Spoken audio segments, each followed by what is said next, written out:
सुना है कि आपके पास एक बार घर जाने के लिए 90 रुपए की टिकट थी, आपके पास थे नहीं 90 रुपए, 40 रुपए थे, तो इसलिए आप जा ही नहीं पाए घर, कुछ ऐसा भी कुछ हुआ था? वो दिन मेरे ज़िंदगी का सबसे मतलब अजीब सा दिन था, क्योंकि हम जब कोचिंग चालू किए तो हम मेरे दादाजी ने हमसे जब प्रॉब्लम्स इतनी ज़्यादा आने लगी तो दादाजी ने बताया कि देखो, सपने तो इंसान के बहुत बड़े होते हैं, सपने कभी मतलब ख्वाहिशें ख़त्म भी नहीं होती हैं, लेकिन कुछ ज़रूरतें होती हैं। तो पहले अपनी ज़रूरतों को देख लो, फिर उसके बाद अपने सपनों के लिए आगे बढ़ना। और दादा का रोल बहुत बड़ा होता है ज़िंदगी में। एक पोता के लिए उसकी ज़िंदगी का पहला दोस्त उसका दादा होता है, और एक दादा के लिए उसकी ज़िंदगी का आखिरी दोस्त उसका पोता होता है। तो मेरे दादाजी ने एकदम दोस्त की तरह रहे उन्हें।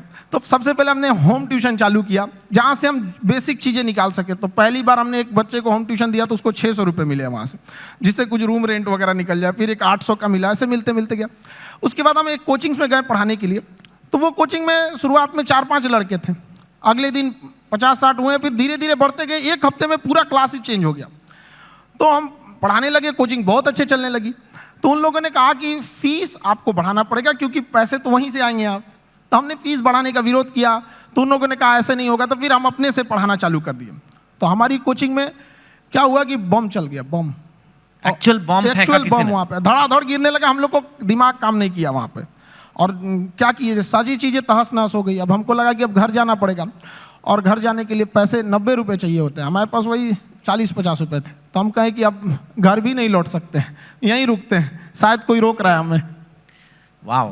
तो जहाँ 40-50 रुपए की बात थी, मैंने सुना है कि आपको अभी थोड़े दिन पहले ही किसी एजुकेशन कंपनी ने कहा कि आप हमारे साथ आ जाओ नौकरी, और इनको जॉब ऑफर मिला, यू कैन से, एक तरह से। एंड वो जॉब ऑफर था 107 करोड़ रुपए का।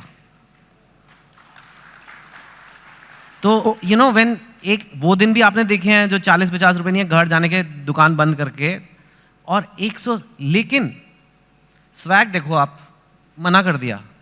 हमने मना कर दिया है, हमको 140 करोड़ नहीं चाहिए। हमें 140 करोड़ में आप पैसे ले सकते हैं, लेकिन जो स्टूडेंट का प्यार होता है वो कभी नहीं खरीद सकते हैं। जिस दिन मेरे इंस्टीट्यूट पे बम चला था, पुलिस बाद में आई थी, अगल बगल जितने लॉज थे, जब लड़कों को पता चला था तो पूरे लड़के छाप लिए थे सबको, और पूरे अगल बगल की कोचिंगें डर के मारे बंद हो गई थी। और हमारी कोचिंग बम लगने के बाद भी नेक्स्ट बैच से एज इट इज चली थी, बाकी बच्चे नीचे खड़े थे। ये 107 करोड़ में कोई नहीं खरीद सकता है। और हम जिस जगह से आए हैं, बिहार से, यहाँ का अलग ही एक स्वैग है। वो तो मुझे पता है।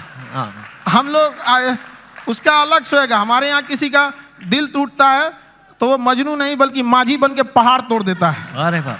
हमारे यहाँ हर जगह उगते सूरज की पूजा की जाती है, हमारे यहाँ डूबते सूरज को भी पूजा किया जाता है। हमारे यहाँ युद्ध से पहले बुद्ध पढ़ा दिया जाता है। तो हम उस जगह से आए हैं जहाँ पे अगर किसी को ऐसा लगेगा कि उसको दबा के उसको रास्ते से हटाया जा सकता है, तो नहीं हो सकता है वो। अरे वाह।